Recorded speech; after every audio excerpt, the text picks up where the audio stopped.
31 डिसेंबरचा जल्लोष साजरा करताना दारू पिऊन हुल्लडबाजी करणाऱ्या मद्यपींना हिसका दाखवत पोलिसांनी त्यांची नशा उतरवली आहे। पालघर, ठाणे आणि रायगडात पोलिसांनी नाकाबंदी करून ड्रिंक अँड ड्राईव्ह विरोधात कारवाई केली। यामध्ये तब्बल 897 जणांवर दंडात्मक कारवाई करत त्यांची वाहनं जप्त करण्यात आली आहेत। 31 लेट नाईट साजरी करणाऱ्यांवर पोलिसांनी टाईट कारवाई करून दारुड्यांच्या मुसक्या आवळल्यात। नववर्षाच्या स्वागतासाठी नागरिकांच्या आनंदांवर विरजण पडू नये आणि कुठलाही अनुचित प्रकार घडू नये म्हणून पालघर, ठाणे आणि रायगड जिल्ह्यात पोलिसांनी कंबर कसली होती।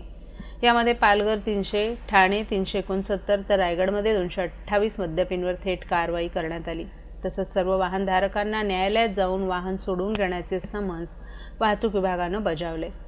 ठाणे शहर आणि ग्रामीण मिळून तब्बल 6,500 पोलिसांचा फौजफाटा बंदोबस्त तैनात करण्यात आला होता। 450 वाहतूक पोलीस अपघात आणि ड्रिंक अँड ड्राईव्ह रोखण्यासाठी 31 डिसेंबरच्या रात्री सज्ज होते। यामध्ये वाहतूक पोलिसांनी ड्रिंक अँड ड्राईव्ह विरोधात जोरदार कारवाई मोहीम हाती घेत नववर्ष स्वागताला रात्री मद्यपान करून वाहनं चालवणाऱ्यांवर कारवाई केली आहे।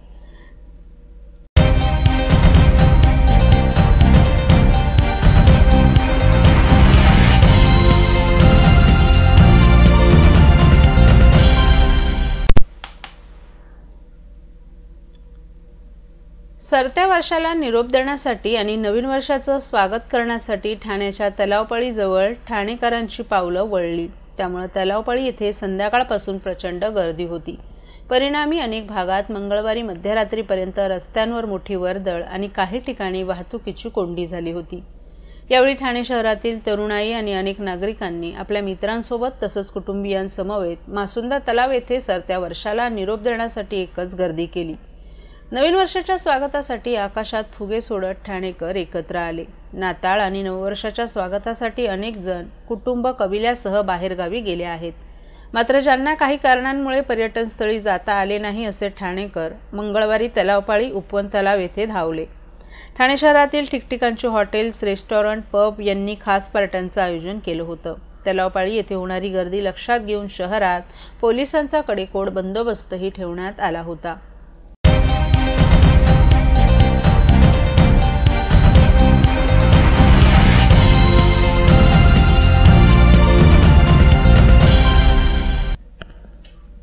भाजपचे राष्ट्रीय प्रवक्ता प्रेम शुक्ला यांनी यादव आणि अहिर समाज यांच्यावर जातीवाचक अभद्र टिप्पणी केल्याबद्दल यादव अहिर समाज ट्रस्टच्या वतीनं काल 1 जानेवारी रोजी शासकीय विश्रामगृह येथे निषेध आंदोलन करण्यात आलं।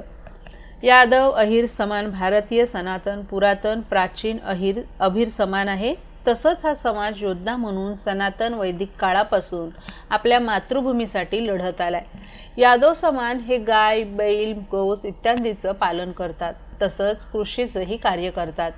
दरम्यान भाजपचे राष्ट्रीय प्रवक्ता प्रेम शुक्ला यांनी सर्व न्यूज चॅनल समोर यादव आणि अहिर समाजाची माफी मागावी अशी मागणी आंदोलकांकडून करण्यात आली आहे। तसंच भाजपचे राष्ट्रीय प्रवक्ता प्रेम शुक्ला यांनी क्षमा न मागितल्यास संपूर्ण देशभर त्यांना घेराव घालून त्यांचा रस्ता अडवत यापेक्षाही मोठं आंदोलन करू असा इशारा यावेळी आंदोलकांनी दिला। यावेळी अध्यक्ष जितेंद्र यादव, कार्याध्यक्ष शिवप्रसाद यादव, जनरल सेक्रेटरी रामानंद यादव, रामहित यादव, उपाध्यक्ष रामचंद्र यादव, महेंद्र यादव, सेक्रेटरी दिनेश यादव, दिलीप यादव तसंच यादव आणि अहिर समाजातील अनेक समाज बांधवही सहभागी झाले होते। मेरा नाम डॉक्टर द्रिगेश यादव है और मैं पूर्वांचल विकास परिवार का संस्थापक एवं राष्ट्रीय अध्यक्ष। प्रेम शुक्ला जी ने एक अभद्र, ये भारत जो है वो पालक देश है और प्रेम शुक्ला जी ने बड़ी अभद्र टिप्पणी की है कि अहिर जो है भैंसों का पिछवाड़ा धोते हैं। हम तो गाय और भैंस दोनों को साथ में ही पालते हैं। ये सच है कि हम उनका पिछवाड़ा धोते हैं और पूरे समाज को दूध देकर पूरे उनका हृष्ट-पुष्ट बच्चों को उनके हृष्ट-पुष्ट बनाते हैं, समाज का पालन पोषण करते हैं। और इस बात को तुच्छ नज़र से देखा जाना ये बहुत बुरी बात है और गाय का अपमान हम तो इसे मानते हैं। बीजेपी एक और कहती है कि गाय हमारी माता है, हम गोपालक लोग हैं, ये हमारा अपमान कर रहे हैं तो ये गाय का अपमान नहीं है क्या? इन्होंने इनडायरेक्टली गौ माता का अपमान किया है, गाय का अपमान किया है। और ये बात जातिवाद की नहीं है, हमें कोई वो नहीं है इनसे, लेकिन ये भाजपा के लोग जो दोहरी नीति पर चल रहे हैं, जो विरोध कर रहे हैं कि इस तरह से आप किसी अपने लोगों के हक के लिए लड़ना बुरी बात नहीं है, लेकिन दूसरी जाति को नीचा दिखाना निस्संदेह बहुत बुरी बात है। क्या मांगे आपकी? हमारी मांग यह है कि वो सामने आकर इतने लोगों को हमने कलम चलाया है, हमने लाठी चलाई है, हमने सेना में अपने प्राण गंवाए हैं। हमारे समाज के लोग आज हर जगह पे, व्यापार हो, धंधा हो, प्रशासन हो, शासन हो, हर जगह हमारे लोग मौजूद हैं और हमारी जाति का, हमारे लोगों का, हमारे समुदाय का इतना बड़ा अपमान कतई बर्दाश्त नहीं। इसके लिए उनको माफी मांगनी ही होगी और ये मैं गौ माता का अपमान मानता हूँ इसे। अगर आपने गोपालक का अपमान किया मतलब गौ माता का अपमान किया है, और ये बीजेपी की ये चीजें नहीं चलेंगी। और अगर बीजेपी मानती है कि गौ माता का अपमान नहीं है तो अभी और अभी इसी वक्त उन्हें सस्पेंड करें, वहां से उन्हें हटा दे, रेस्टिकेट करें। उनके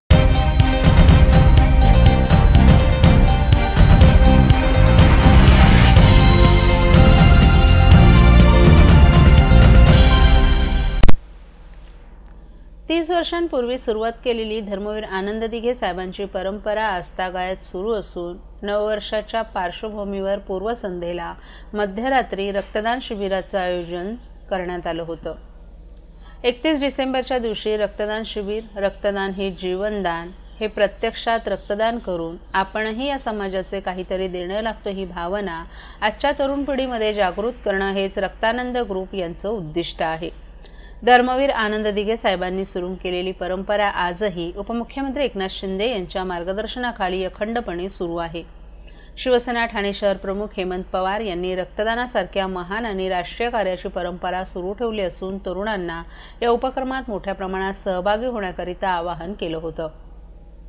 31 डिसेंबरच्या पूर्वसंध्येला आपली तरुण पिढी चुकीच्या मार्गाचं अवलोकन करते, त्यामुळे आपल्या हिंदू संस्कृतीचा पाया कुठेतरी ढासळतोय याची कुणकुण 30 वर्षांपूर्वी आदरणीय दिघे साहेबांना लागली होती आणि तीच परंपरा आजतागायत या उपक्रमाच्या माध्यमातून गेली 30 वर्षांपासून सुरू आहे। दरवर्षी हजारो तरुण तरुणी महाराष्ट्राच्या कानाकोपऱ्यातून या रक्तदान शिबिरात रक्तदान करून या राष्ट्रीय महान कार्यात सहभागी होतात।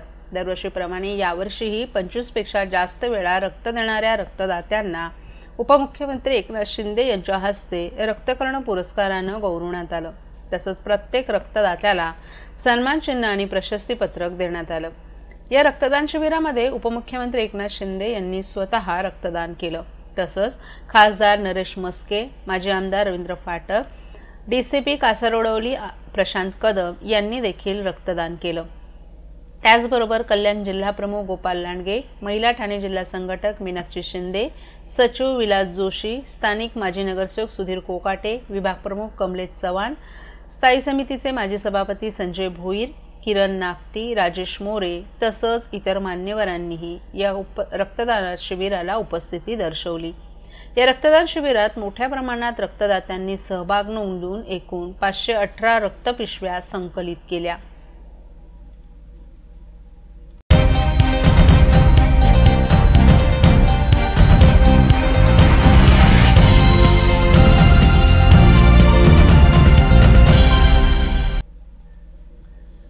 हिंदायन फाउंडेशनच्या वतीनं दिल्ली, ठाणे, मुंबई, पुणे या मार्गे सायकल मोहीम आयोजित करण्यात आली असून या मोहिमेत हजारो सायकल प्रेमी सहभागी होणार आहेत। यावर्षी या मोहिमेची थीम कॅन्सर जनजागृती असून या मोहिमेतून कॅन्सर या आजाराविषयी जनजागृती तर केली जाणार आहेच, परंतु त्याचबरोबर कॅन्सरग्रस्तांसाठी केशदान करण्याचं आवाहन करण्यात आले।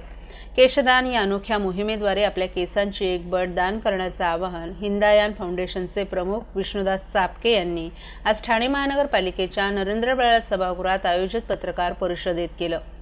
या पत्रकार परिषदेला चापके यांच्यासह जिल्हा माहिती अधिकारी मनोज सानप, आम्ही सायकल प्रेमी फाउंडेशनच्या संस्थापिका अध्यक्षा प्रज्ञा म्हात्रे, सानप यांची कन्या नक्षत्रा सानप आदीही उपस्थित होते। कर्करोगाच्या उपचारांमुळे केस गळून मानसिक स्थिती डळमळीत झालेल्या रुग्णांना दिलासा देण्यासाठी हिंदायन फाउंडेशननं अनोखं पाऊल उचललं असल्याचं चापके यांनी सांगितलं। दिल्लीवरून ही सायकल मोहीम 8 फेब्रुवारी रोजी सुरू होत असून ती ठाणे येथे 15 फेब्रुवारी रोजी पोहोचणार आहे। या मोहिमेला जिल्हाधिकारी कार्यालय, ठाणे महापालिका आयुक्तालयांचे अधिकारी यांच्या हस्ते झेंडा दाखवला जाणार आहे। तिथून ही सायकल मोहीम मुंबई येथे रवाना होईल। तेथील आझाद मैदान येथे सकाळी 9:30 वाजता केशदान या मोहिमेस सुरुवात होईल। ज्यांना या मोहिमेत सहभागी व्हायचे आहे त्यांनी मुंबई या ठिकाणी केशदान करण्यासाठी जरूर उपस्थित राहावं असं आवाहन चापके यांनी केले। मुंबईवरून ही मोहीम 16 फेब्रुवारी रोजी पुढे जाणार असून तिथे पोलीस मैदानात ही मोहीम सुरू होईल। या मोहिमेत ठाण्यातील महिलांनी आणि मुलींनी केशदान मोहिमेत सहभागी व्हावं असं संस्थेच्या वतीनं आवाहन करण्यात आले। जिल्हा माहिती अधिकारी मनोज सानप यांची मुलगी नक्षत्रा हिने आतापर्यंत वर्ष 2020 आणि 2022 असं 2दा केशदान केले। या गोष्टीची आपल्याला कधीच मोठेपणा वाटला नाही असंही नक्षत्रानं सांगितलं। आपण प्रसिद्धीसाठी हे दान केलं नाही, आपल्या प्रोत्साहनामुळे काही मैत्रिणींनी देखील केशदान केल्याचं सांगितलं। केशदानासाठी 12 इंच केस असणं आवश्यक आहे। आपल्या या लहानशा कृतीमुळे एखाद्या गरजू व्यक्तीच्या चेहऱ्यावर आनंद फुलतो याचं मनस्वी समाधान मिळत असल्याचंही तिने सांगितलं। तर सानप यांनी शक्य असेल त्या सर्वांनी केशदान करावं असं सांगितलं। त्यांनी आपली मुलगी केशदानाकडे कशी वळली हे देखील सांगितलं। नक्षत्रा म्हणाली की तुमची केस कापायची इच्छा झाली तर तुमचे ते केस देखील कोणाच्या हसण्याचं कारण बनेल हे लक्षात ठेवा। हे दान वेदनाहीन आहे। केशदानामुळे कोणाचंही नुकसान होत नाही। आपल्याला आपल्या आईमुळे केशदानाविषयीची माहिती मिळाल्याचंही तिने सांगितलं। मेसेज असतो काहीतरी, तर या वर्षीचा आमचा जो उद्देश आहे कॅन्सर विषयी जनजागृती करण्याचा, आणि जनजागृतीसोबतच आम्ही असं ठरवलं की कॅन्सरची ट्रीटमेंट घेताना भरपूर सारे जे पेशंट्स असतात त्यांचे केस चालले जातात, आणि स्त्रियांसाठी केस हे त्यांच्या सौंदर्याचं प्रतीक असतं, आणि हेच कारण आहे की केस जाण्याच्या याच्यामुळं भरपूर सारे स्त्री असतात ते कॅन्सरच्या ट्रीटमेंटला जाण्यासाठी थोडंसं अडखळतात। तर आम्ही असं ठरवलं की यावर्षी आमची जी सायकल राईड जिथे जिथे जाईल, फॉर एक्झाम्पल ठाणे, मुंबई, पुणे या ठिकाणी लोकलच्या लोकांना आव्हान करायचं त्यांचे केस दान करण्यासाठी। हे दान केलेले केसाची वीग बनवण्यात येईल आणि ही कॅन्सरचे जे पेशंट्स आहेत त्यांना देण्यात येईल। मार्केटमध्ये जी वीग आहे याचं प्राइस फार एक्सपेन्सिव्ह असतं, 45,000पासून सुरू होतं असं मला सांगितलेलं गेलेलं आहे, आणि जो ऑलरेडी पेशंट आहे त्याचा जॉब ऑलरेडी चालला गेला आहे, औषध पाण्यासाठी पैसे भरपूर खर्च झालेत, अशासाठी हे वीग घेणं शक्य नाही।